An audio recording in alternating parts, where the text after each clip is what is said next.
Vacuoles है ना।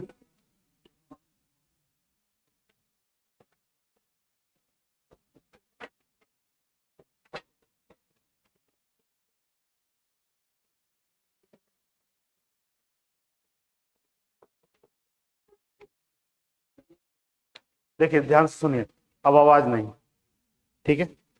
देखिए इससे क्वेश्चन क्या क्या आता है, बताए थे कि रस धानी को क्या बोलते हैं, पॉकेट ऑफ सेल, कोशिका का पॉकेट। क्यों कोशिका का पॉकेट बोला जाता है? इसमें स्टोर होता है क्या क्या, पानी। आप इतना समझिए, इसका नाम क्या है, रस, यानी इसमें स्टोर क्या होगा, रस।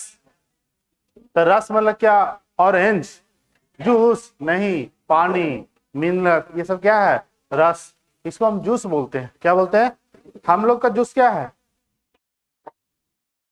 हम लोग का जूस है आंसू, पसीना, ये सब क्या है, जूस है। ठीक है, ये नहीं कि मैंगो जूस, ऑरेंज जूस, हम लोग में जूस क्या बनता है, पसीना। ठीक है, इसी तरह से वैक्यूल जो है वह रस को स्टोर करता है, इसीलिए इसका नाम क्या है, रस धानी। ठीक है, इसमें जैसे रस धानी में क्या हो जाएगा, वाटर हो जाएगा, विटामिन का मात्रा हो जाएगा, और क्या होगा, ठीक है, ग्लूकोज हो जाएगा, और ठीक है, मिनरल्स, ये सब स्टोर करने का काम करता है, क्योंकि इमरजेंसी के टाइम में इसको मदद मिल सके। जब ये प्रकाश संश्लेषण का प्रक्रिया ना कर पाए तो ये वैक्यूल से ही अपना खाना पानी ले सके। ठीक है, सबसे महत्वपूर्ण कि वैक्यूल जो होते हैं एनिमल सेल में क्या होता है, बहुत छोटा, और प्लांट सेल में, ये लिखवा दिए थे। और सबसे महत्वपूर्ण क्वेश्चन इससे इसको बार बार आता है कि वैक्यूल्स के बाहर एक झिल्ली पाई जाती है। जैसे मान लीजिए वैक्यूल्स है, रिक्तिका है, इसके बाहर एक झिल्ली पाई जाती है, इस झिल्ली का नाम पूछा जाता है। ठीक है, तो रिक्तिका रसधानी के बाहर जो झिल्ली पाई जाती है इसका नाम है टोनोप्लास्ट। टोनोप्लास्ट, इसको हमेशा याद रखिएगा कि टोनोप्लास्ट क्या होता है। तो रसधानी के बाहर जो मेम्ब्रेन पाई जाती है उसी को हम क्या बोलते हैं, टोनोप्लास्ट। तो लिख लीजिएगा पॉइंट, देखिए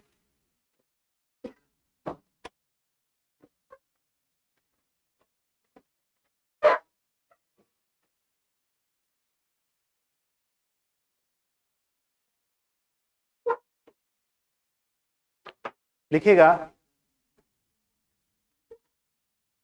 रसधानी के बाहर, रसधानी के बाहर पाए जाने वाली झिल्ली को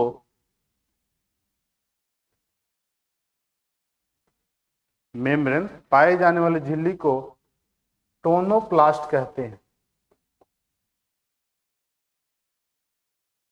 टोनोप्लास्ट कहते हैं, इसको याद रखिएगा बस। आप राजधानी पढ़ रहे हैं तो ये वाला याद रखिएगा कि टोनोप्लास्ट क्या होता है। इसी से क्वेश्चन आता है कि टोनोप्लास्ट जो है वह रसधानी के बाहर एक मेम्ब्रेन होती है जिसे हम टोनोप्लास्ट नाम रखते हैं। ये सबसे पहले बताए थे एंटोनी वॉन लीवनहॉक। तो कभी क्वेश्चन आ जाए कि रिक्तिका का खोज कौन किए, तो प्लांट सेल में रिक्तिका कहाँ पाई जाती है, प्लांट सेल में, तो लीवनहॉक ही बताए थे। अब यहां से ये वैक्यूल से ज्यादा क्वेश्चन आता नहीं है। अब कुछ कुछ छोटा छोटा चीज बच रहा है आपका, जैसे गोल्जी बॉडी, गोल्जी बॉडी पढ़ाए हैं नहीं, गोल्जी बॉडी बच रहा है, माइक्रो बॉडीज बच रहा है, और लास्ट में आपको पढ़ना है कोशिका विभाजन। क्योंकि जब तक कोशिका विभाजन नहीं होगा तब तक हम लोग का ग्रोथ डेवलपमेंट नहीं होगा। तो लास्ट में पढ़ना है क्या, कोशिका विभाजन। उसके बाद ये चैप्टर खत्म हो जाएगा, कोशिका विभाजन। तो नेक्स्ट पॉइंट में लिखिएगा गोल्जी, गोल्जी बॉडी, गोल्जी काय। इसका नाम जो है इसके साइंटिस्ट के नाम पर रखा गया, क्योंकि इसके खोज करने वाले वैज्ञानिक थे कैमिलियो गोल्जी। इसे खोज करने वाले साइंटिस्ट थे कैमिलियो गोल्जी।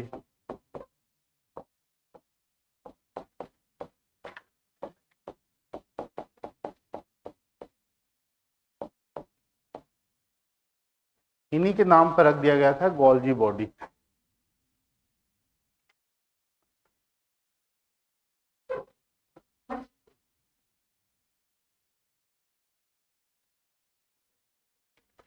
देखिए इनके नाम पर ही रखा गया था, लेकिन आपसे ये पूछा जाए इस चीजें थोड़ा सा हो गया। जैसे क्वेश्चन कभी पूछ दिया जाए कि वेहिकल्स जो है वह रसदानी एनिमल और प्लांट क्या दोनों में पाए जाते हैं? यस, दोनों में पाए जाते हैं। हम तो बताए थे इसमें रसधानी क्या है, ये प्लांट सेल में भी है, एनिमल सेल में। एनिमल सेल में इसका आकार छोटा होता है और प्लांट सेल में इसका, यही ना बताए हैं क्या, जंतु में पाया जाता है। एनिमल सेल में ये छोटे आकार में पाया जाता है और एनिमल सेल में गोल्गी बॉडी को बोलते हैं लिपोकॉन्ड्रिया। क्या बोलते हैं? लिपोकॉन्ड्रिया। यही अभी बताने वाले थे कि अगर ये क्वेश्चन आ जाए, क्या हो गया,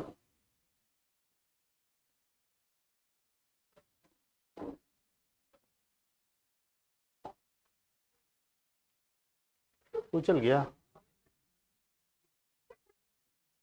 हाँ कहाँ आ गया है, अब आगे कहाँ से आ जाएगा, यही चीज है। तो देखिए अगर क्वेश्चन आ जाए कि एनिमल सेल में गोल्गी बॉडी को क्या कहते हैं, या तो गोल्गी बॉडी कहेंगे या उसका दूसरा नाम क्या है, लिपोकॉन्ड्रिया। लेकिन प्लांट सेल में गोल्गी बॉडी को गोल्गी बॉडी नहीं बोलते हैं, रिक्तिका रसधानी नहीं बोला जाता है, उसमें बोला जाता है डिक्टियोसोम। याद रहेगा, डिक्टियोसोम। कभी क्वेश्चन आ जाए कि प्लांट सेल में रसधानी का दूसरा नाम क्या है, डिक्टियोसोम, तो यहां लिख लीजिएगा, इसी में लिखिएगा रसधानी में। 2 पॉइंट जगह है आपके पास, तो 2 पॉइंट लिखिएगा। प्लांट सेल में, प्लांट सेल में, प्लांट सेल में गोल्गी काय को लिपोकॉन्ड्रिया कहते हैं, अति रसधानी को। प्लांट सेल में रसधानी को लिपोकॉन्ड्रिया कहा जाता है।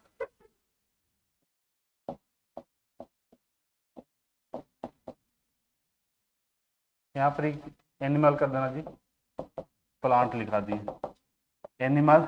अब चू चू इतना करोगे कैसे, एक चू करो, अब सब चू चू करने लगता है। एनिमल सेल में, एनिमल सेल में रसधानी को लिपोकॉन्ड्रिया कहा जाता है। देखो या तो रसधानी बोलेंगे या लिपोकॉन्ड्रिया बोलेंगे एनिमल सेल में, लेकिन प्लांट सेल में सिर्फ एक ही नाम है। एनिमल सेल में रसधानी को लिपोकॉन्ड्रिया कहा जाता है। एनिमल सेल में, एनिमल सेल में रसधानी को लिपोकॉन्ड्रिया कहा जाता है। प्लांट सेल में इसका नाम चेंज हो जाता है। दूसरा में लिखिएगा, प्लांट सेल में, प्लांट सेल में क्या, प्लांट सेल में रसधानी को डिक्टियोसोम कहते हैं। प्लांट सेल में रसधानी को डिक्टियोसोम कहा जाता है। डिक्टियोसोम ये इसका दूसरा नाम है, ठीक है। कभी रसधानी नहीं दिया रहेगा प्लांट सेल में, तो आप याद रखिएगा कि रसधानी का ही दूसरा नाम प्लांट सेल में क्या है, डिक्टियोसोम। ऐसे एनिमल सेल में रसधानी ही लिखा हुआ रहता है, ये बहुत कम मिलेगा लिपोकॉन्ड्रिया। अब लिपोकॉन्ड्रिया मतलब इसको मत समझिएगा कि माइटोकॉन्ड्रिया का भाई है, ठीक है, क्योंकि कॉन्ड्रिया लगा हुआ है ना, तो ऐसे लगेगा कि माइटोकॉन्ड्रिया से रिलेटेड रखता है, नहीं। ये जो है लिपोकॉन्ड्रिया क्या है, रसधानी। तो अगर एनिमल सेल की बात आए तो एनिमल सेल में या तो उसको हम वैक्यूल रसधानी बोलेंगे या क्या बोलेंगे, लिपोकॉन्ड्रिया। लेकिन प्लांट सेल में रसधानी का मात्र एक ही नाम है, क्या है, डिक्टियोसोम, ठीक है। तो प्लांट सेल में ये चेंजिंग आता है कि प्लांट सेल की रसधानी का दूसरा नाम क्या होता है, डिक्टियोसोम। बस ये 2 नाम आप इसमें याद रखिएगा, ज्यादा नहीं। अब आ जाइए इसमें गोल्गी बॉडी, इसका मेन फंक्शन क्या है और इसका काम, इसका देखिएगा नाम ही क्या है, कैमिलियो गोल्गी। इसका खोज करने वाले वैज्ञानिक कौन थे, गोल्गी, और इन्हीं के नाम पर रख दिया क्या, क्या गोल्गी बॉडी, गोल्गी काय। आप समझिएगा इसका काम क्या है, इसका फंक्शन क्या है। सेल में सबसे ज्यादा मात्रा में कौन सा कोशिकांग पाए जाते हैं? बताइए, बताए थे सेल में सबसे ज्यादा मात्रा में कौन सा कोशिकांग सेल ऑर्गेनेल्स सबसे ज्यादा होता है? राइबोसोम। बताए थे प्लांट सेल में कितना 10,000 और एनिमल सेल में 10 मिलियन। तो ये जो है राइबोसोम हमारे सेल के भाग में बहुत ज्यादा मात्रा में पाए जाते हैं। और राइबोसोम का काम क्या है बताइए? प्रोटीन का निर्माण करना। तो जहां जहां राइबोसोम है किस चीज का निर्माण करेगा? प्रोटीन का। तो ठीक है, राइबोसोम तो प्रोटीन बना दिया, तो राइबोसोम प्रोटीन बना देता सेल का बहुत सा भाग में, सब जगह क्या बना हुआ? प्रोटीन। प्रोटीन यहाँ भी है, प्रोटीन यहाँ भी है, प्रोटीन फैला हुआ है। अब प्रोटीन फैला हुआ है तो प्रोटीन को ट्रांसपोर्ट करने में दिक्कत होती है। जैसे कोई चीज जो फैल गया पूरा चीजें और उसको एक जगह से दूसरी जगह ट्रांसपोर्ट करना है, संवहन करवाना है, लेके जाना है, तो मुश्किल होती है। तो हम क्या करते हैं? उसको बंडल के रूप में पैक करते हैं। जैसे आपको घर से कहीं जाना है, अथी बाहर कलकत्ता जाएगा, कलकत्ता का है यार, ठीक है, कहीं भी जाना है तो आप क्या करते हैं? सामान को क्या करते हैं? पैक करते हैं। एक बैग में क्या करते हैं? पैक करते हैं। तो इसका भी काम है क्या कि जहां जहां प्रोटीन बना हुआ उसको क्या करना? पैक करना, बांधना। क्या करना? बांधना करना। और देखिए ये पूरा जाम लगाए हुए रखता है राइबोसोम, प्रोटीन बना करके पूरा सेल को क्या कर देता है? जाम। जैसे आपको जाना है जीबी रोड और लग गया ग्लाइकोलाइसिस जाम, तो कौन हटाएगा जाम? Traffic police. क्या हटाइएगा? मेन काम किसका है? Traffic police. तो गोल्जी बॉडी को बोला जाता है traffic police of cell. Cell का ट्रैफिक पुलिस। क्यों? क्योंकि ये प्रोटीन को जाम से हटाता है। बोलता है यार यार इतना बना दियो, उसको एक साथ ला करके क्या कर देता है? पैक। क्या करेगा? पैक। इसलिए प्रोटीन को पैक करने का काम किसका है? गोल्जी बॉडी को। प्रोटीन को बांधने का काम किसका है? Traffic police. किसको बोलेंगे? क्यों बोले ट्रैफिक पुलिस? क्योंकि ये जाम को क्या किया? बांध दिया। आप जाना था कहीं और जाम लग गया तो जल्दी जल्दी जाना है ना, इसको बांध देता है तो क्लियर हो जाता है। अब बांधने से ये होती है कि ट्रांसपोर्टेशन आसान हो जाता है, आप प्रोटीन को कहीं भी हुआ भेज सकता है। तो गोल्जी बॉडी का मेन फंक्शन है ट्रांसपोर्टेशन करना, प्रोटीन का क्या करना? मतलब कि ये बांधने, कोई भी ऑब्जेक्ट को ट्रांसपोर्टेशन करने में किसका काम है? Golgi body. अब जब तक ये जाम नहीं हटेगा तो कुछ जा सकता है? कोई साइकिल वाला है, कोई पैदल है, कोई 4 व्हीलर से है, सबको जाना है ना। तो ये प्रोटीन क्या किया? जाम करके रख दिया। जैसे अभी बीपीएससी वाले जाम कर रहे हैं पटना, ठीक है, तो उसको क्या किया? वो स्पेशल मान लो इसको प्रोटीन, क्या मान लो? प्रोटीन। और सबको जाना है, किसी को हॉस्पिटल जाना है, किसी, तो उस बीपीएससी वाले को क्या करना? बांधना है एक जगह। और किसी तरह से बांधो, या तो पुलिस प्रशासन से बांधो या किसी तरह से। तो इसका मेन काम क्या है?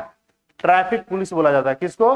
गोल्जी बॉडी को। अलग बात है कि इसका मेन काम जो है संवहन करना होता है, ट्रांसपोर्टेशन करना। तो क्वेश्चन आ जाए कि कोशिका के किस भाग जो ट्रांसपोर्टेशन करने में मदद करता है, संवहन करने में मदद करता है, यानी एक जगह से दूसरी जगह ले जाने में मदद करता है, क्या हो जाएगा? इसको हम क्या बोलेंगे? Traffic police. पॉकेट सेल,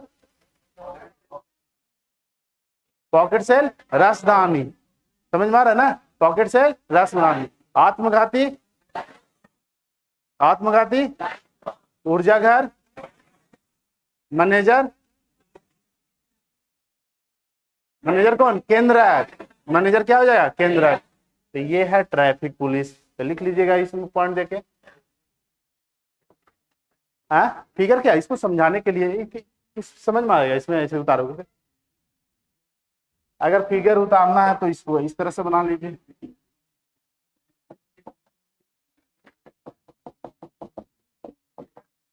ये क्या है? राइबोसोम है। राइबोसोम, राइबोसोम क्या करता है? प्रोटीन, ठीक है।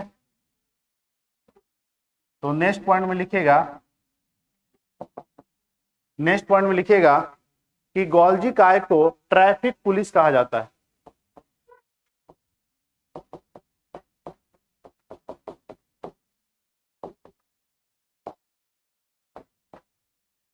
गोल्जी काय को ट्रैफिक पुलिस कहा जाता है।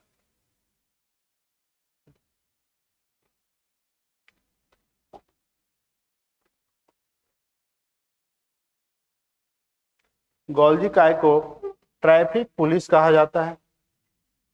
अब इसको ट्रैफिक पुलिस क्यों कहें? क्योंकि ये सेल के अंदर लगे जाम को क्या किया, हटाया, और लगा जाम क्या था, प्रोटीन, तो प्रोटीन को क्या किया, बांधा, पैक कर दिया।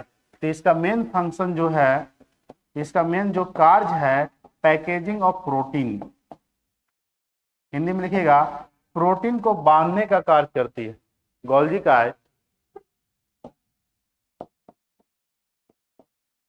गोल्जी का है, प्रोटीन को बांधने का कार्य करती है।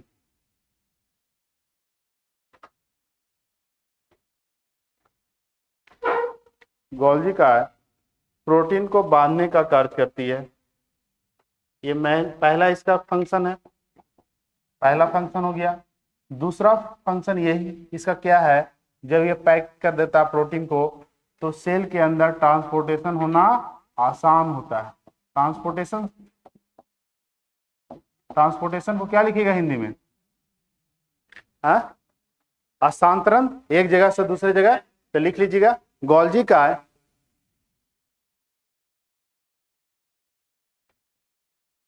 गोल्जी का है स्थानांतरण करने में मदद करती है, ट्रांसपोर्टेशन करने में मदद करता है।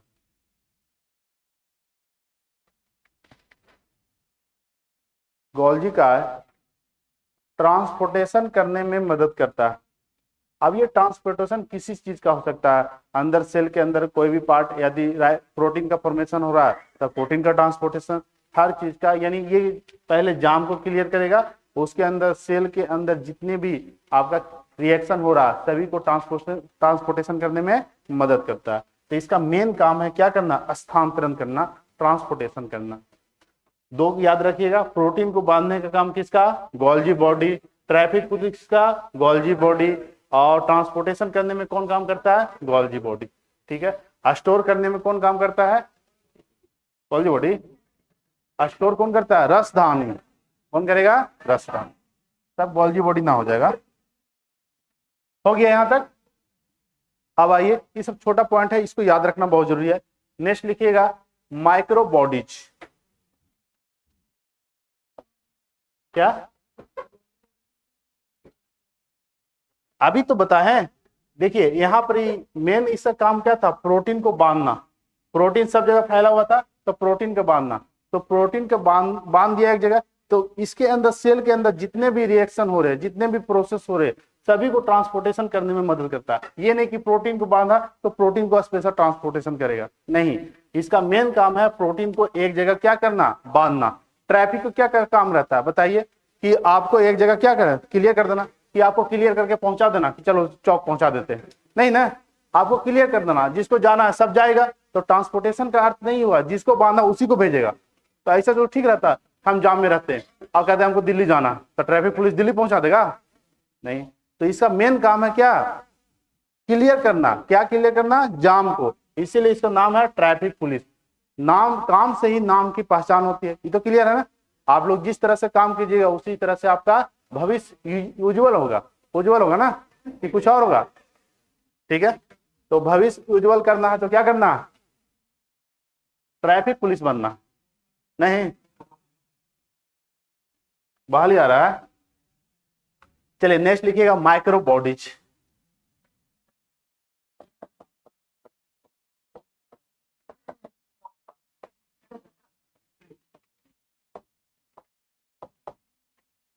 माइक्रो बॉडीज को बोलते हैं सूक्ष्म काय। अब देखिए इसको समझिएगा, जनरली ये क्वेश्चन यहां से आता है, और थोड़ा ध्यान से देखिएगा, बहुत जगह चीजें नहीं रहती है बुक वगैरह में। ये माइक्रो बॉडीज क्या होता है, सूक्ष्म क्या क्या होता है, हम बहुत तक चर्चा किए, माइक्रो बॉडीज का अभी तक चर्चा नहीं हुआ। ये सेल के अंदर ही माइक्रो बॉडीज का निर्माण होता है। सेल है और सेल के अंदर किसका निर्माण होता है, माइक्रो बॉडीज। आपको ये समझना है कि माइक्रो बॉडीज का निर्माण कैसे होता है और माइक्रो बॉडीज कहाँ कहाँ पाए जाते हैं। इसका निर्माण अगर समझ जाइएगा तो आप बता दीजिएगा कि माइक्रो बॉडीज किस प्रकार की कोशिका में पाई जाती है। देखिए इसका निर्माण होता है अंतःपरदवी जालिका और गोल्जी बॉडी को टूटने से, गोल्जी बॉडी के टूटने से। अभी गोल्जी बॉडी बताएं और क्या बताएं, अंतःपरदवी जालिका कल बताए थे। तो अंतःपरदवी जालिका और गोल्जी बॉडी जब ब्रेक डाउन होता है, टूटता है, तो ये इस तरह से jelly like structure, jelly like जैसे चॉकलेट खाए हो ना, जो जेली जेली रहता है, ये टॉफी आकार का होता है, चॉकलेट आकार का होता है, इसी को हम क्या कहते हैं, माइक्रो बॉडीज। तो इसका निर्माण कैसे हुआ, अंतःपर्दवी जालिका और गोल्जी बॉडी के टूटने से होता है। आप बताइए कि ये किस प्रकार की कोशिका में पाई जाएगी, प्रोकैरियोटिक की यूकैरियोटिक? यूकैरियोटिक, क्योंकि प्रोकैरियोटिक में न अंतःपर्दवी जालिका होता है और न ही गोल्जी बॉडी होता है, और यूकैरियोटिक में क्या होता है, दोनों होते हैं, अंतःपर्दवी जालिका और सबसे ज्यादा मात्रा पाया जाता है प्लांट सेल में, सबसे प्लांट सेल में। और इसका टाइप आपको पढ़ना है कि माइक्रो बॉडीज के भी प्रकार होते हैं, और कौन सा प्रकार प्लांट सेल में और कौन सा एनिमल सेल में। तो सबसे पहले इसका निर्माण लिखिएगा, निर्माण कैसे होता है, देखिए लिखिएगा सूक्ष्म काय का निर्माण, इंग्लिश वाले थोड़ा देख के लिखिएगा, ठीक है। सूक्ष्म काय का निर्माण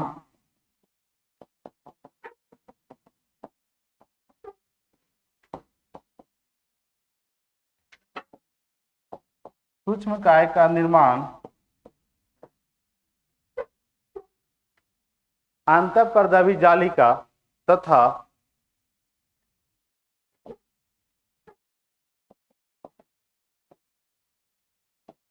अंतःपर्दवी जालिका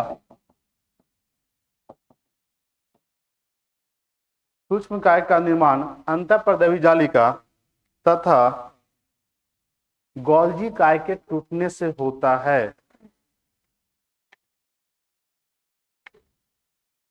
सूक्ष्म काय माइक्रो बॉडीज का निर्माण, सूक्ष्म काय का निर्माण अंतःपर्दवी जालिका तथा गोल्जी काय के टूटने से होता है। It is produce breakdown of ER and Golgi body.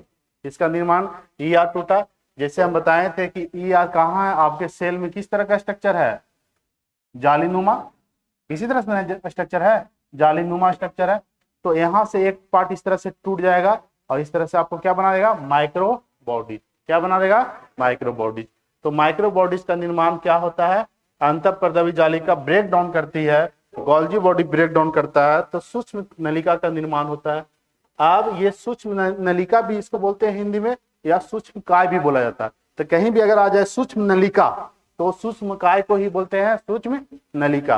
तो हिंदी वाले से भी लिखेगा, सूक्ष्म काय का दूसरा नाम क्या है, सूक्ष्म नलिका।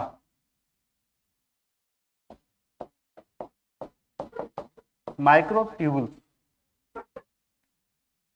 इसका डिस्कवरी किए थे रोडिन। अभी डिस्कवरी मत लिखो, नहीं लिखाने का कारण आगे समझ में आएगा। रोडिन नाम के डिस्कवरी किए थे माइक्रोबॉडीज का, लेकिन नहीं लिखा है, इसके पीछे रीजन है, क्योंकि अलग अलग वैज्ञानिक अलग अलग माइक्रोबॉडीज का खोज किए।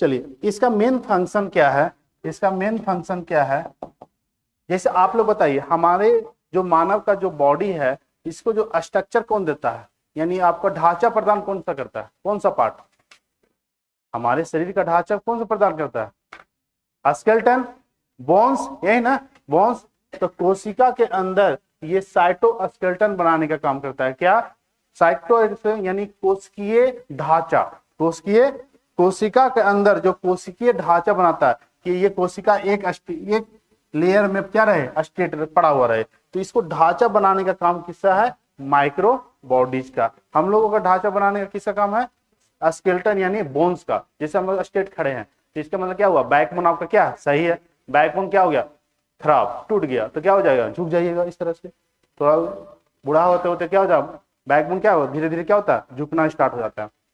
अब ये जैसे जैसे झुक जाएगा तो आपका क्या होगा, स्केलेटन क्या हो गया, ढीला ना, और ढीला का मतलब क्या, लाठी पर आ जाएगा, यही ना, आपको लाठी, तो क्या सेल लाठी लेके चलेगा, नहीं, इसके लिए इसके अंदर साइटोस्केलेटन बनाने का काम किसका है, माइक्रो बॉडीज का। तो लिखेगा इसका मेन काम, मतलब इसका फंक्शन। अब हम बोल दिया मेन काम, तो तुम लोग लिखो मेन काम, तब तो अति हो गया। आप लोग को समझ में आता है, आप लोग नहीं लिखते मेन काम, ठीक है, कुछ कुछ बोलते हैं उसको इग्नोर किया करो ना, तो तब लिख दोगे दिक्कत हो जाएगा। इसका फंक्शन होता है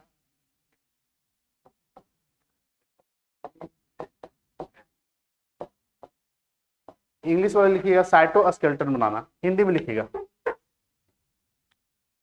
सूक्ष्मकाय, सूक्ष्मकाय, सूक्ष्मकाय कोशिका के अंदर, सूक्ष्मकाय कोशिका के अंदर कोशिकीय ढांचा बनाने में मदद करता है। सूक्ष्मकाय, सूक्ष्मकाय कोशिका के अंदर कोशिकीय ढांचा, साइटोस्केलेटन कोशिकीय ढांचा बनाने में मदद करता है, कोशिकीय ढांचा बनाने में मदद करता है। इसका मेन फंक्शन ये है, साइटोस्केलेटन बनाना, ढांचा प्रदान करना, किसका? कोशिका को। क्वेश्चन आ जाए, कोशिका को ढांचा प्रदान कौन करता है? सूक्ष्मकाय या सूक्ष्म नलिका, माइक्रोबॉडी। ठीक है, अब इसके अनुसार माइक्रोबॉडी 3 भाग में डिवाइड होता है। मेन तो इसका ढांचा प्रदान है, लेकिन इसका कुछ माइक्रोबॉडी अलग अलग पार्ट में टूटते हैं और उसका अलग अलग काम है।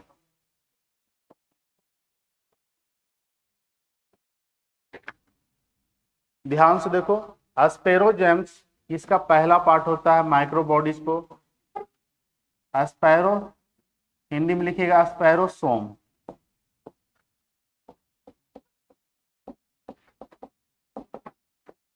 माइक्रोबॉडी सूक्ष्मकाय 3 भाग में डिवाइड होता है। सूक्ष्मकाय 3 भाग में डिवाइड होता है। पहला भाग क्या बोल दिए? एस्पेरोसोम। एस्पेरोसोम,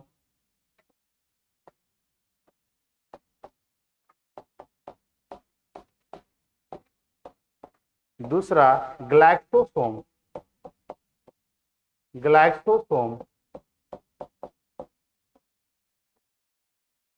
तीसरा परऑक्सीसोम,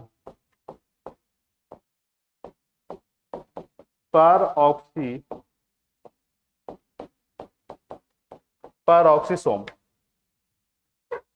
माइक्रोबॉडीज कितने प्रकार का? 3, एस्पेरोसोम, ग्लाइकोसोम, परऑक्सीसोम। और तीनों का यहाँ डिस्कवरी पूछा जाता है और तीनों का फंक्शन ये याद रखना।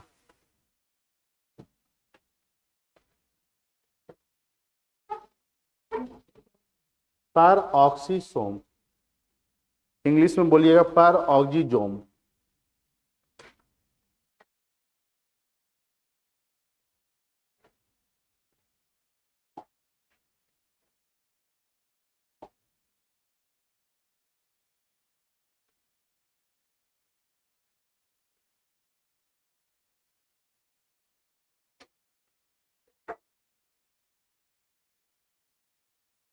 सूक्ष्म काय लिखो, सूक्ष्म कार्य लिखियो।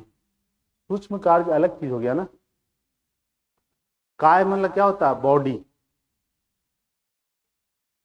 इसको हिंदी में सूक्ष्म कार्य नहीं लिखना है, सूक्ष्म काय।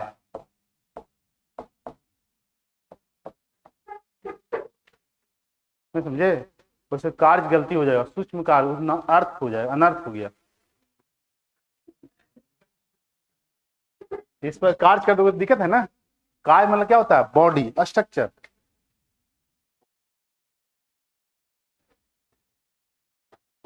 ये हो गया सूक्ष्म काय का कितने भाग? 3। सूक्ष्म काय का 3 भाग, spherosome, glycosome, peroxisome. Sphero, glyco, peroxisome. और ये तीनों का काम क्या है? और तीनों का खोज अलग अलग वैज्ञानिक किए थे। ठीक है, इसीलिए यहाँ पर सबका खोज लिखना है और सबका फंक्शन लिखना है। ये फंक्शन क्या होता है? तो सबसे पहले यहाँ देखिएगा, एस्पेरोसोम का खोज करने वाले वैज्ञानिक थे पर्नर। पर्नर याद रहेगा। एस्पेरो का कौन किए थे? पर्नर। अब नाम ही ऐसा है तो क्या करें? पर्नर। ठीक है, हम लोग थोड़ी खोजे हैं, हम लोग खोजते तो लिख देते क्या? खोज विकास, रोहन, मोहन, राधा, रानी। ठीक है, याद रहता है? याद रहता है कौन? राधा। ठीक है, वहां पे लगा रहता सरनेम, तब याद रखना। एस्पेरोसोम का खोज कौन किए थे? पर्नर।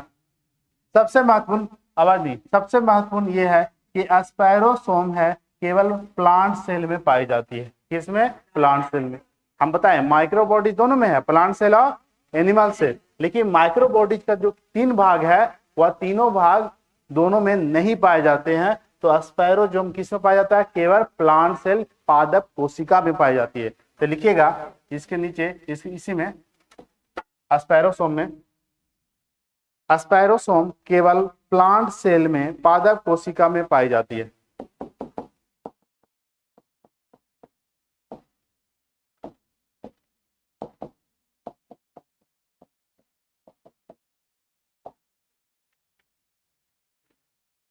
स्पायरोसोम केवल पादप कोशिका में पाई जाती है।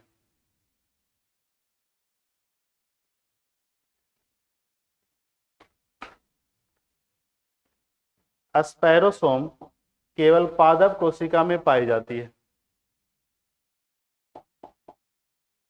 ठीक है, ये स्पायरोजोम हमारे शरीर में नहीं पाए जाते हैं। ठीक है, हमारे शरीर में माइक्रोबॉडीज है, लेकिन किस प्रकार के माइक्रोबॉडीज नहीं है? स्पायरोजोम नहीं है। क्यों नहीं है? आप लोगों का उत्तर कुछ देरी में मिल जाएगा इसके काम के अनुसार। इसका मेन फंक्शन है सेलुलर डाइजेशन करना। किसका? कोशिकीय पाचन। कोशिकीय पाचन। बताइए हमारे शरीर में कोशिकीय पाचन कौन करता है? स्पायरोजोम करेगा। अभी लिखिए स्पायरोजोम प्लांट सेल में पाया जाता है, एनिमल सेल में यहाँ ओनली लिख दिया प्लांट सेल, तो केवल प्लांट सेल में, ऐसा थोड़ी लिखवाएंगे कि प्लांट सेल में पाया जाता है एनिमल सेल में नहीं पाया जाता है। तो इसका मतलब क्या? केवल प्लांट सेल में है और कहीं नहीं है। तो कहने का अर्थ यह कि इसका मेन काम है कोशिकीय पाचन करना। हम लोग के लिए कोशिकीय पाचन कहाँ होता है? लाइसोसोम। अगर देखिए आप लोग यहाँ से इतना याद रखिएगा कि कोशिकीय पाचन लाइसोसोम में होता है। अगर यहाँ से क्वेश्चन चेंज कर दिया जाए कि प्लांट सेल का लाइसोसोम क्या कहलाता है, क्या कहलाएगा? तो प्लांट सेल का लाइसोसोम को स्पायरोसोम कहते हैं। क्या बोलते हैं? क्यों? क्योंकि प्लांट के अंदर अगर इन्फेक्शन आ गया, प्लांट को बीमारी होती है कि नहीं होती है? होती है। प्लांट के अंदर अगर बाहर फॉरेन पार्टिकल आ गया तो उस पार्टिकल को मारने का काम किसका है? स्पायरोसोम का। क्यों? क्योंकि उसको निगल जाएगा। क्या करेगा? और ये पाचन करने का काम करता है। तो यानी कोशिकीय पाचन पूछा जाएगा प्लांट सेल में तो करेगा कौन? स्पायरोसोम। एनिमल सेल में कौन करता है? लाइसोसोम। एनिमल सेल में लाइसोसोम। अब यहां से ये आया कि लाइसोसोम जो है, प्लांट सेल का लाइसोसोम क्या कहलाता है, तब बताना है स्पायरोसोम। समझ में आई बात? ठीक है, तो प्लांट सेल में लाइसोसोम है, उसी का जो दूसरा भाग होता है उसी का क्या बोलते हैं? स्पायरोसोम। तो इसका कार्य लिखिएगा, कार्य, फंक्शन।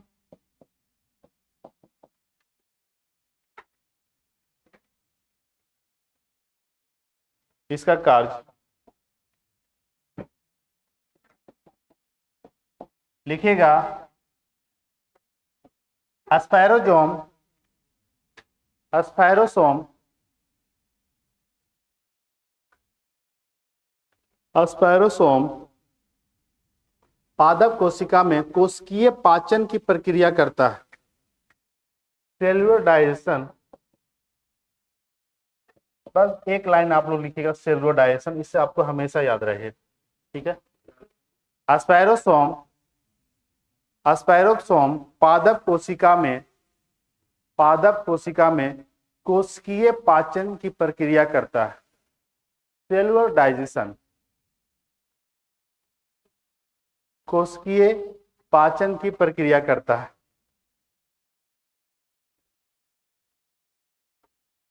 कोशिकीय पाचन की प्रक्रिया करता है। और सबसे महत्वपूर्ण एक पॉइंट यहां से और बन गया कि प्लांट सेल का हुआ कि नहीं हुआ? यहां तक नहीं हुआ? इतना स्लो बोलते हैं, 2 बार 3 बार बोलते हैं, लिख सकते हैं आप लोग। ठीक है, कि लिखना पड़ेगा हिंदी भी। ठीक है, आप लोग तो सब तो लगभग ग्रेजुएशन पास से होंगे, सब नहीं होंगे तो इंटर पास जरूर होंगे, कि इंटर माइनस भी है? ऐसा नहीं ना है कि अभी मैट्रिक में एडमिशन लिए फिर भी अभी से जागरूक ज्यादा हो गए हैं। ठीक है, तो सब तो इंटर पास से होंगे, तो इंटर पास होंगे तो इंटर में तो लिखे होंगे ना। अब इंटर में लिखना बहुत कम है, ऑब्जेक्टिव आ जाता है लगता है ज्यादा, तो ऐसी इसी तरह से परसेंटेज बढ़ जाता है ना। और भी 1 घंटा पहले मोबाइल पर आ जाता है, सुने तो है ऐसा होता है? हाँ, जो अभी हाल फिलहाल में इंटरव्यू दिया होगा वो वही बोलेगा ऐसा नहीं होता है, क्योंकि उसका परसेंटेज अच्छा खासा है। ठीक है, आज से 15 साल 10 साल पहले का परसेंटेज देखोगे ना, तो फर्स्ट डिवीजन गिना चुना रहेगा, वो भी पेपर में एक जगह कोना में पड़ा हुआ रहेगा। 2004-3 में देखते होगे, आगे अपने चाचा के आओ क्या देखोगे, पापा के भी नहीं, पापा के नहीं, मतलब भैया लोगों के देखे होंगे, तो परसेंटेज क्या होता है, बहुत कम रहेगा। सेकेंड डिवीजन, थर्ड डिवीजन इतना, सेकेंड डिवीजन इतना, और फर्स्ट डिवीजन ना, पेपर में पड़ा हुआ रहता है। नहीं, पहले इंटरनेट पर नहीं आता था रिजल्ट, किस पर आता था, पेपर में, और देखने का खुशी होता था वो मेरा रोल नंबर है। और जिसका नहीं रहता था आराम से बीड़ी जलेला जिगर के पिया, अगला साल फिर तैयारी है। चलिए आप बताइए, प्लांट सेल में लाइसोसोम का दूसरा नाम क्या हो गया, यानी लाइसोसोम को एस्पायरोसोम के नाम से भी जानते हैं। तो ये पॉइंट लिख लीजिएगा कि पादप कोशिका में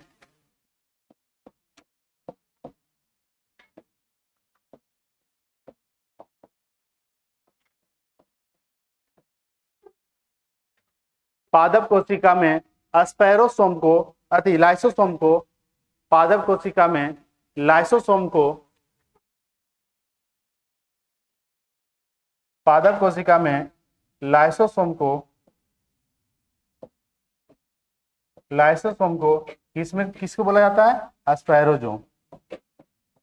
एस्पायरोसोम हिंदी में सोम लिखिएगा, इंग्लिश में इसका प्रोनाउंसिएशन चेंज हो जाता है, जोम पढ़ाता है, जोम्स, एस्पायरोजोम्स। पादप कोशिका में लाइसोसोम को,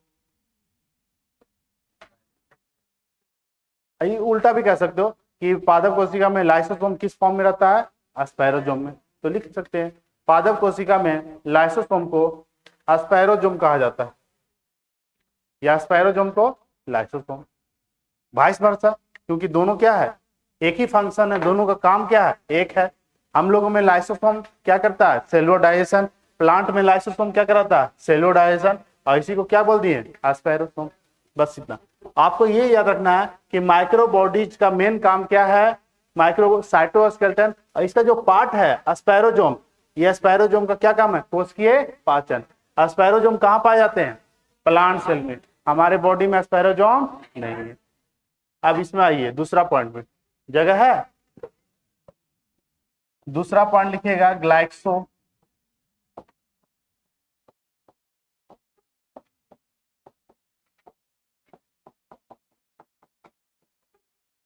ग्लाइक्सोसोम,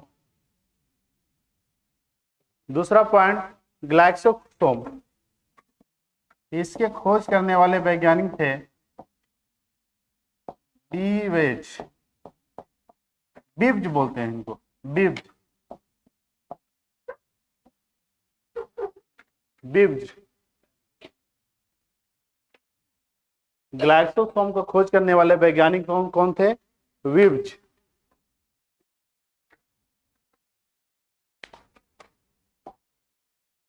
लिखा हुआ बिब्ज नहीं दिख पा रहा, बा में इसको क्या बोलेंगे, दुर्गाई, दुर्गाई, और वाह और जा, बिब्ज।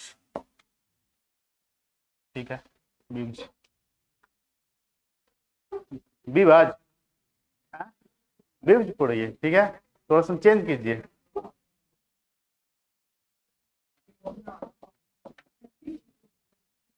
और वाह हटा दो क्या हो जाएगा, बीज, तो उससे अच्छा बीज बोल दो, नाम है बीज बोला जाता है। ठीक है, अब समझिएगा, ग्लाइक्सोसोम भी केवल प्लांट कोशिका में पाया जाता है, ये एनिमल सेल में नहीं है। लिखिएगा, ग्लाइक्सोसोम केवल पादप कोशिका में पाई जाती है।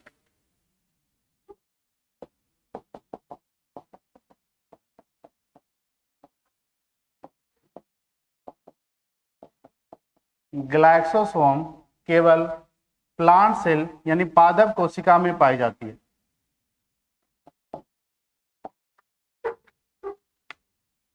It is present only plant cell, ये केवल प्लांट सेल में पाया जाता है।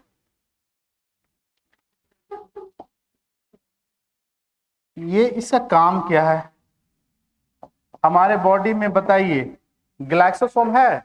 नहीं, ग्लाइसोसोम नहीं है।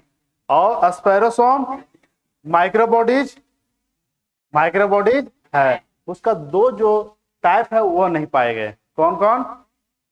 स्पायरोसोम और तीसरा टाइप क्या है? पैराऑक्सिसोम। पैराऑक्सिसोम हमारे बॉडी में होगा कि नहीं होगा? होगा। इससे क्लियर हो गया ना। अगर पैराऑक्सिसोम भी केवल प्लांट सेल में पाया जाएगा, यानी कहने का अर्थ माइक्रो बॉडीज एनिमल सेल में नहीं है। तो ये माइक्रो बॉडीज तो बताएं कि दोनों में प्रकार के पाए जाते हैं, एनिमल सेल में या प्लांट, दोनों प्रकार के। लेकिन यहाँ दो चीज क्लियर हो गया कि माइक्रो बॉडीज का दो प्रकार है, स्पायरोसोम और ग्लाइसोसोम। वह प्लांट सेल में पाया जाता है, एनिमल सेल में, यानी कहने का अर्थ हुआ पैराऑक्सिसोम एनिमल सेल में पाया जाएगा। क्लियर हुआ? तो इसका मेन काम है ग्लूकोज को, ग्लूकोज समझते हैं? हमारे बॉडी में ग्लूकोज किस रूप में टूटता है? ग्लूकोज का ब्रेक डाउन होता है तो उससे ऊर्जा मिलती है। क्या मिलती है? ऊर्जा। और बॉडी में जो ग्लूकोज शर्करा बढ़ा हुआ उसको ग्लाइकोजन में कन्वर्ट करता है कौन? Insulin hormone. जैसे ब्लड में शर्करा बहुत ज्यादा हो जाएगा और इंसुलिन हार्मोन नहीं बनेगा, आपको इंसुलिन हार्मोन बनाता है बीटा कोशिका। आपको पढ़ना है ग्रंथि में। और बीटा कोशिका बनता है अग्नाशय। अग्नाशय के नाम सुने हैं? पैनक्रियाज, वहां बनता। तो सबसे ज्यादा अग्नाशय का बीटा सेल बनाता है क्या? देखो बात करने लगता है तो क्लास को रहने दो, ठीक है। आप कोई फोन उठा लेगा, पता इमरजेंसी कुछ भी रहे तो थोड़ा साइड होकर के बाहर चल जाए, ज्यादा इमरजेंसी है। एक फोन उठाया तो ये उठाया तो हम भी उठा लेंगे, ठीक है। और वो भी कहेगा कि इमरजेंसी ज्यादा था सर, रात से फोन ना उठाए थे। ये सब चीजें ज्यादा डिफिकल्ट हो जाएगा फिर क्लास नहीं। तो ठीक है, और वो ज्यादा कठिन होगा, फिर पढ़ाई में भी मन नहीं लगता है। वो फोन ज्यादा इमरजेंसी रहता है, घर से भी ज्यादा इमरजेंसी, ला अभी भी ना उठाए, नहीं समझे। और जहां ब्लॉक आ गया तब तो ये पढ़ाई खेल खत्म। पता नहीं चलेगा कि स्पायरोसोम है कि लाइसोसोम है कि लाइसोसोम को माइटोकॉन्ड्रिया कहते हैं, कुछ समझ में ना आएगा। तो अपने हाइपोथैलेमस को कांस्टेंट रखना, स्थिर रखना। ये ब्रेन जो है ना बहुत हुलझुल करेगा, आपको डिस्टर्ब करेगा, और इसको डिस्टर्ब करने से रोकना है। और इसके लिए क्या आपको हैबिट बनाना पड़ेगा। हैबिट समझते हैं? आपके ब्रेन एक हार्मोन निकालता है, एक हार्मोन रिलीज करता है, उसको बोलते हैं डोपामिन। क्या बोलते हैं? ये डोपामिन बहुत बेहतरीन हार्मोन है, इसको समझना है। आपको जिस लत को लगाइएगा, इसको बोलते हैं लत लगने वाला हार्मोन। आप अपने पढ़ने में लत लगाइए 4 घंटा, तो आप कंटिन्यू 4 घंटा पढ़िए, कंटिन्यू पढ़िए, तो आपका डोपामाइन एक्सेप्ट कर लेगा कि वो ये पढ़ने वाला लड़का है। किसी दिन नहीं आप किसी दिन नहीं पढ़िएगा तो डोपामाइन बोलेगा पढ़ाई करो, कॉपी किताब खोजो। नहीं, आपको डोपामाइन को रिलीज कर देगा कि नहीं बात करना है। क्या करना है? बात करना है। सिगरेट पीना है, क्या करना? आज जिस दिन नहीं पियोगे ना डोपामाइन बोलेगा सिगरेट। तो आप नहीं, अगर जो सिगरेट ज्यादा पीता है ना तो उस किसी दिन नहीं पिएगा, कांपने लगेगा जी, पूरा कांपने लगेगा। क्यों? डोपामाइन मांग रहा है सिगरेट, और है ही नहीं, मिल ही नहीं रहा है। कोई ऐसा देखते हैं जो पियक्कड़ लोग रहते हैं, दारू पीते हैं और कहीं चल जाते हैं न्योता वगैरह में, वहां दारू खोजता है, क्योंकि वह दारू पीते पीते क्या हो गया? दारू पीते पीते लत लग गया। दारू पीते पीते क्या लगेगा? लत। और शाम जैसी होगा डोपामाइन बोलेगा दारू। और वो कितना अनजान जगह पर रहे, वो दारू खोज लेगा भाई, दारू खोज लेगा। और पीने के बाद वो कहेगा dopamine very good, very nice, तब उसको जाकर नींद आएगा। नहीं तो समझते हो, नहीं पिएगा तो नींद नहीं आएगा। अरे कहाँ आ गए, सुबह उठ के चल जाना है, ठीक है। तो ये डोपामाइन को आप डोपामाइन देखिए, ये अच्छे के लिए भी सही होता है, खराब के लिए भी। डोपामाइन को आप पर कंट्रोल करना है, आप डोपामाइन पर कंट्रोल कीजिए। डोपामाइन आप पर कंट्रोल कर लेगा तो दिक्कत है, ठीक है। कोशिश कीजिए, आप अच्छा काम कीजिए। आपको लत लगाए कि आप सुबह उठ करके थोड़ा सुन व्यायाम वगैरह करना है, थोड़ा सुन ब्रेकफास्ट करना है, अच्छा चना वगैरह खाना है, ठीक है, और पढ़ाई भी करना है। तो ये कंटिन्यू कीजिएगा ना, तो ऑलरेडी आपको डोपामाइन एक्सेप्ट कर लेगा कि लड़का बहुत अच्छा है, बहुत अच्छा नहीं सुपर अच्छा, ठीक है। तो ये ऑटोमेटिक आप काम कीजिएगा, डेली कीजिएगा, नहीं कीजिएगा ना उस दिन मानने नहीं लगेगा कि लगता है कुछ छूट रहा है। ऐसा हुआ है जो पढ़ाई करने वाले हैं कहीं चल जाते हैं, अजीब लगता है ये पढ़े नहीं यार, क्यों? क्योंकि आपका डोपामाइन एक्सेप्ट कर लिया कि लड़का पढ़ाई करता था आज नहीं किया। और जो मतलब जैसे बैड डोपामिन निकलेगा, बैड मतलब क्या कि आपको पीने का आदत है, बात करने का आदत है, जिससे कोई कोई ऐसे होते हैं कि रात में बात करना जरूरी है। अब किससे करना जरूरी है आप लोग जानते हैं। और किसी दिन नहीं आया फोन, डोपामाइन बोलेगा फोन फोन, बड़ी अजीब बात है। तो इस पर आपको कंट्रोल करना है कि आप डोपामाइन को किस रास्ता में लेके जाइएगा, अच्छे रास्ता में कि खराब रास्ते में। तो ये पढ़ना आपको ग्रंथि में, ये ब्रेन जो है ना बहुत नाजुक चीज है, आप जिधर ढालिएगा उधर क्या हो जाएगा, ढल जाएगा। ये तो आपका बॉडी का स्ट्रक्चर है, आपका सेल का फॉर्म है, तो ये सब आपको ज्यादा फर्क नहीं। ये आप क्या जिस तरह से डाइट रहिएगा उसी तरह से आपका सेल काम करेगा। ऐसा नहीं सेल इम्बैलेंस, सेल में जो म्यूटेशन होता है, म्यूटेशन समझते हैं, कोशिका विभाजन ज्यादा होने लगती है तब सेल में प्रॉब्लम होता है। ठीक है, ऐसे सेल सबका सही है, जो जिस तरह से आपका सेल काम कर रहा है उसी तरह से जिसका फोन आ रहा है उसका भी काम कर रहा है। ठीक है, तो सेल सबका एक जैसा सेल डिवीजन होता है, तो इसमें दिक्कत नहीं है। दिक्कत कहाँ है, ब्रेन में। दिक्कत कहाँ है, हार्मोन में। किसी का जैसे एक आया था क्या, एक वेब सीरीज आया था, कौन सा, अरे मुजफ्फरपुर वेब सीरीज नहीं था, अति मिर्जापुर वाला। तो उसमें जो छोटे रहते हैं, कौन ये छोटे बुढ़ाओ नहीं रहता, नाटे नाटे, बोलता है कि अरे इस जमाने में हार्मोनवा डिस्टर्ब होता है, नहीं बोलता है, बोलता हार्मोनवा मतलब क्या, उस जमाने में हार्मोन डिस्टर्ब हो गया, इम्बैलेंस हो गया। इम्बैलेंस मतलब क्या, बिगड़ गया वो। अब बिगड़ गया तो वह लगेगा खराब। अब हार्मोन किस में डिस्टर्ब हुआ, डिस्टर्ब होना मतलब क्या, आपका रास्ता क्या, भटक जाना। क्या होना, भटक जाना। मिर्जापुर वेब सीरीज नहीं देखे हो, अधिकतर लोग देखे होंगे। अच्छा है कि नहीं है, उतना अच्छा नहीं है। उसमें यही बात बोला जाता है कि इस जवानी में हार्मोनवा डिस्टर्ब हो जाता है, और यहाँ पर जवानी भी लगा दिया है। ठीक है, ब्रैकेट में जवानी में हार्मोनवा, कहने का अर्थ हुआ इसमें गलतियां हो जाती है, इसको माफ कर दिया जाए, माफ कर दिया जाए, गलती होता है। आप अपने पहले से डोपामिन को कंट्रोल रखो। ठीक है, तो ये डोपामाइन अच्छे के लिए। किन्हीं को बहुत चाय पीने का आदत रहता है, नहीं चाय पीता है, सुबह उठता है चाय चाय चाय चाय। ठीक है, अब नहीं जिस दिन पिएगा डोपामाइन चिल्लाने लगा चाय चाय चाय, बड़ी खराब आदत है। ठीक है, तो कोशिश कीजिए आप डोपामाइन को कंट्रोल कीजिए, और अच्छे आदत में सुबह आप चना खाइएगा तो आराम से चना चना करेगा डोपामाइन। तो डोपामाइन को जैसे बनाइएगा वैसे बनेगा। डोपामाइन कहाँ रिलीज होती है, ब्रेन में। कहाँ, ब्रेन में। तो चलिए वो बात की बात है, पहले हमको पढ़ना क्या है, ग्लाइक्सोसोम। इसका फंक्शन लिखिएगा, इसका फंक्शन समझना है। ठीक है, इसका कार्य लिखिएगा, पहले लिख लीजिए, इसके बाद इसको समझाते हैं। थोड़ा समझना है, इसमें थोड़ा सी प्रोसेस प्लांट में अलग होता है। लिखिएगा ग्लाइक्सोसोम, ग्लाइक्सोसोम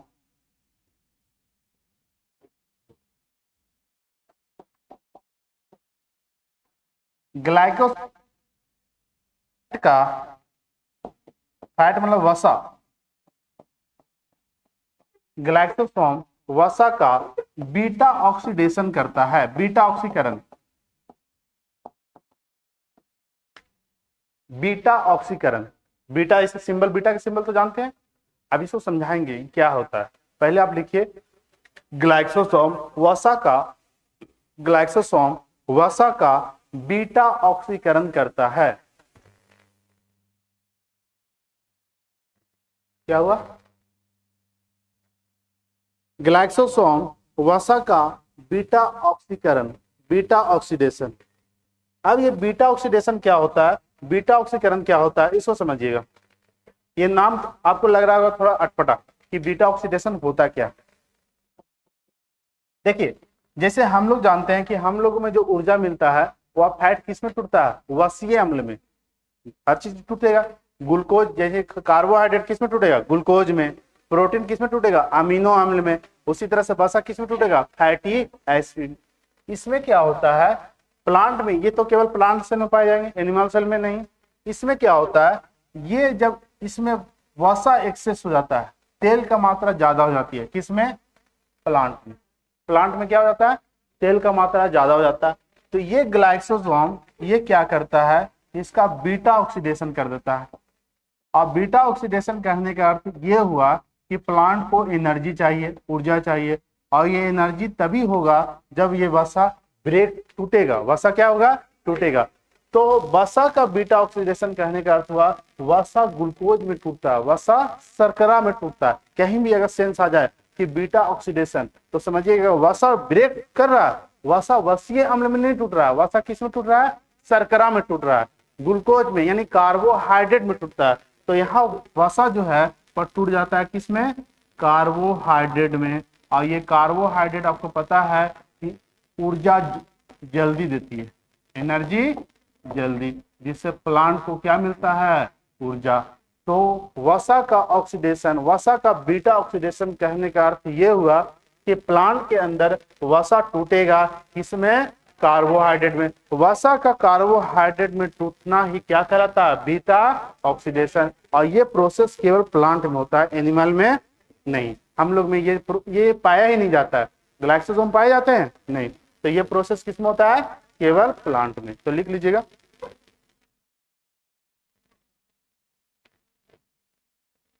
और कार्बोहाइड्रेट शर्करा से ही प्लांट को क्या मिलता है, ऊर्जा।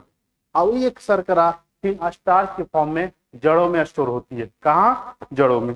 तो लिखिएगा,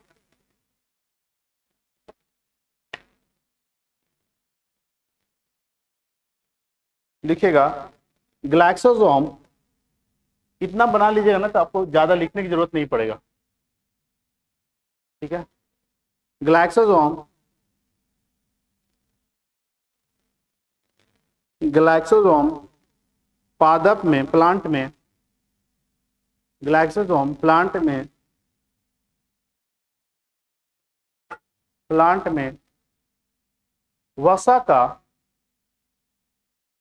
का बीटा ऑक्सीकरण के द्वारा, वसा का बीटा ऑक्सीकरण के द्वारा, वसा का बीटा ऑक्सीकरण के द्वारा कार्बोहाइड्रेट का निर्माण करता है। वसा का बीटा ऑक्सीकरण के द्वारा कार्बोहाइड्रेट का निर्माण करता है।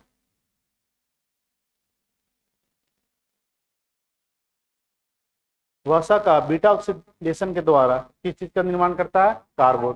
और प्लांट को एनर्जी इसी से मिलती है, ठीक है, कार्बोहाइड्रेट से मिलता है। लास्ट पॉइंट लिखिए, लास्ट पॉइंट क्या बच रहा है, तीसरा, पैरऑक्सीजोम।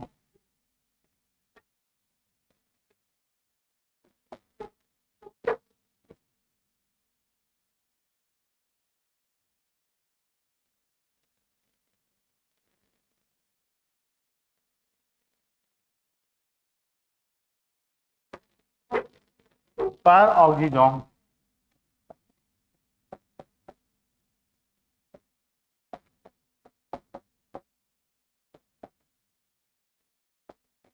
लिखेगा, इसके खोज करने वाले वैज्ञानिक थे रोडिन। रोडिन सबसे पहले माइक्रो बॉडीज के बारे में यही बताए थे, ठीक है। रोडिन ही बताए थे कि माइक्रो बॉडीज प्लांट सेल और एनिमल सेल दोनों में पाए जाते हैं। तो माइक्रो बॉडीज का जो पैरऑक्सीजोम पार्ट है, ये प्लांट सेल और एनिमल सेल दोनों में पाए जाएंगे। पैरऑक्सीसोम, पैरऑक्सीसोम का खोज कौन किया, रोडिन।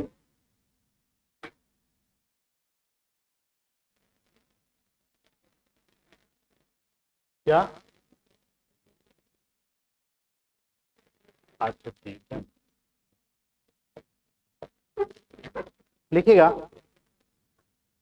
नेक्स्ट, इसमें लिखिएगा, इसका खोज लिखनी है, लिखिएगा पैरऑक्सीजोम प्लांट सेल तथा एनिमल सेल दोनों में पाए जाते हैं।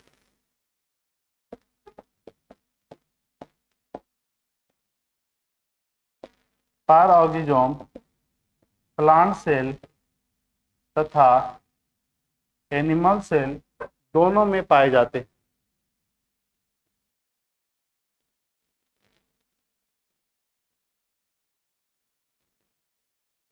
प्लांट सेल तथा एनिमल सेल दोनों में पाए जाते हैं। यही एक माइक्रो बॉडीज है जो दोनों प्रकार के यूकैरियोटिक सेल में पाए जाएंगे।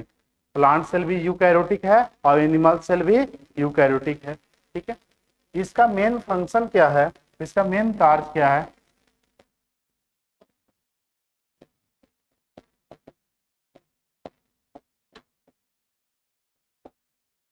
देखिएगा, देखिए समझिएगा, पहले हम बताए थे कि प्रोटीन जब टूटता है तो प्रोटीन किस में टूटेगा? अमीनो एसिड में। किस में? अमीनो। आज से अगर याद है तो सही है, आज से याद रखिएगा, प्रोटीन का सबसे छोटा पार्टिकल अमीनो अम्ल होता है। प्रोटीन का सबसे छोटा पार्टिकल, हमारे बॉडी में अमीनो अम्ल 20 प्रकार के बनते हैं। कितने प्रकार? हमारे बॉडी में जो अमीनो अम्ल का फॉर्मेशन होता है, टोटल 20 अमीनो अम्ल पाए जाते हैं। कितने? 20। आपको 20 का नाम याद नहीं रखना, जब आप पढ़िएगा पोषक पदार्थ तो उसमें 20 का नाम का चर्चा कर देंगे।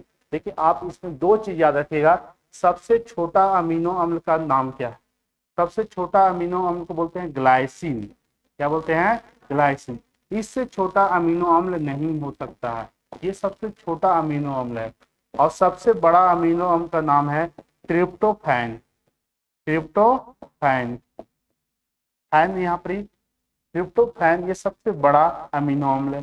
तो ये ट्रिप्टोफैन भी टूटता है, ट्रिप्टोफैन भी टूटेगा। ये कब तक टूटेगा? जब तक ये ग्लाइसिन ना बन जाए। तो जब प्रोटीन ब्रेक डाउन होगा ना, तो प्रोटीन ब्रेक डाउन होगा किस में? अमीनो अम्ल। एनिमल में अमीनो अम्ल टोटल कितने बनते हैं? 20 प्रकार के अमीनो अम्ल बनते हैं। कौन अति आवश्यक है, कौन आवश्यक है, कौन बाहर से लेते हैं, ये सारे मिला के कितने अमीनो अम्ल? 20। क्वेश्चन आ सकता है कि प्रोटीन जो है कितने अमीनो अम्ल में टूटता है? 20 प्रकार के। ये 20 का नाम आप मत याद रखिएगा, मात्र 2 का याद रखिएगा, क्योंकि ये 2 में से एक क्वेश्चन में ये बहुत बार आया कि सबसे छोटा अमीनो अम्ल का नाम क्या है? ग्लाइसिन। क्या? ग्लाइसिन। और सबसे बड़ा अमीनो अम्ल का नाम क्या है? ट्रिप्टोफैन। तो ये पर ऑक्सी जो उनका क्या काम है, प्लांट सेल और एनिमल सेल दोनों में ये प्रोटीन को तोड़ता है। क्या? छोटे पार्टिकल में। ये छोटे पार्टिकल किस में? अमीनो अम्ल। अगर ये अमीनो अम्ल बड़ा बन गया, बड़ा कहने का क्या बन गया? ट्रिप्टोफैन, तो ये दोबारा टूटेगा। किस में टूटेगा? जब तक ग्लाइसिन न बन जाए तब तक ये प्रोटीन ब्रेक डाउन होते रहेगा। तो कह सकते हैं कि इसमें प्रोटीन का ब्रेक डाउन होता है, इसमें अमीनो अम्ल। लिख लीजिए कार्ड,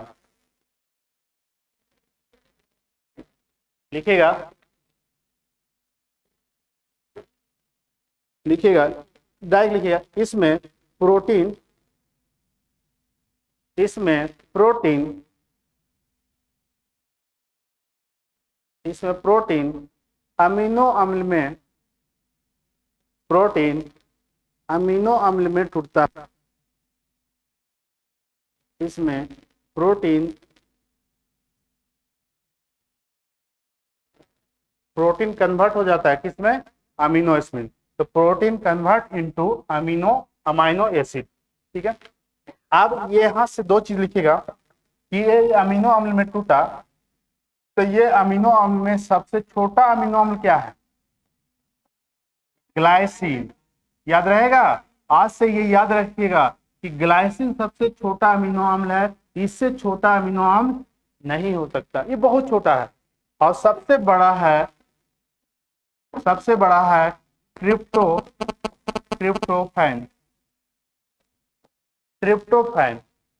तो ये जो है प्रोटीन दो अमीनो अम्ल में टूटेगा। और ये अमीनो अम्ल याद रखिएगा, सबसे छोटा अमीनो अम्ल को क्या बोलते हैं? ग्लाइसिन। और बड़ा को ट्रिप्टोफैन।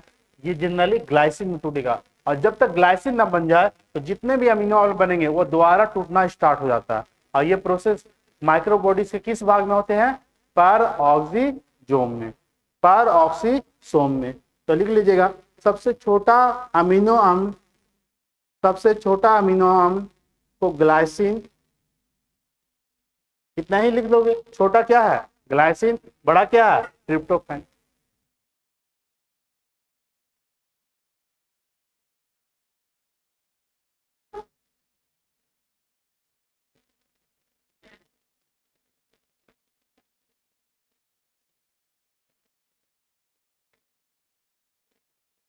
हो गया। वसा ब्रेक डाउन होता है शर्करा में, कौन सा माइक्रोबॉडीज का काम है?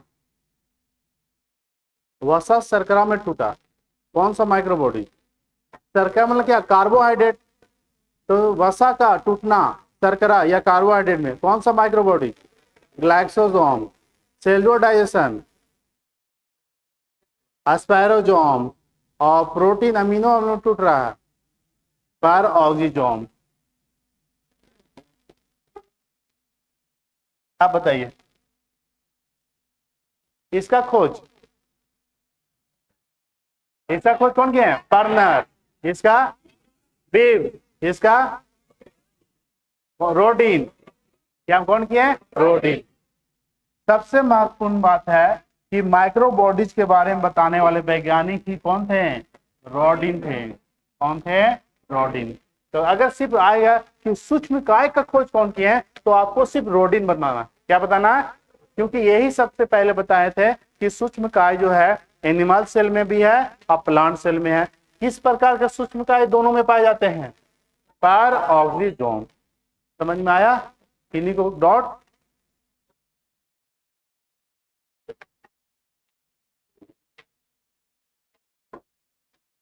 हो गया? बताइए, कोशिकीय पाचन,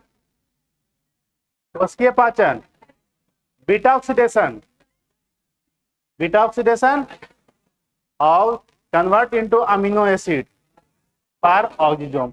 ये दोनों में, और ये दोनों क्या? केवल प्लांट सेल में। ये केवल प्लांट सेल में। हम लोगों का वसा किस में टूटता है? Fatty acid. किसमें? फैटी एसिड और ग्लिसरॉल में। ये हम लोग में प्रोसेस होता है, प्लांट में ये चीजें नहीं होती है। प्लांट में क्या टूटता है? शर्करा। और ये तोड़ने वाला क्या नाम है? ग्लाइसोसोम। इसको रिवीजन कर लीजिएगा। अब इसमें मात्र एक चीज बच रहा है, कोशिका क्या है? सेल डिवीजन, कोशिका विभाजन। क्या बच रहा है? कोशिका विभाजन।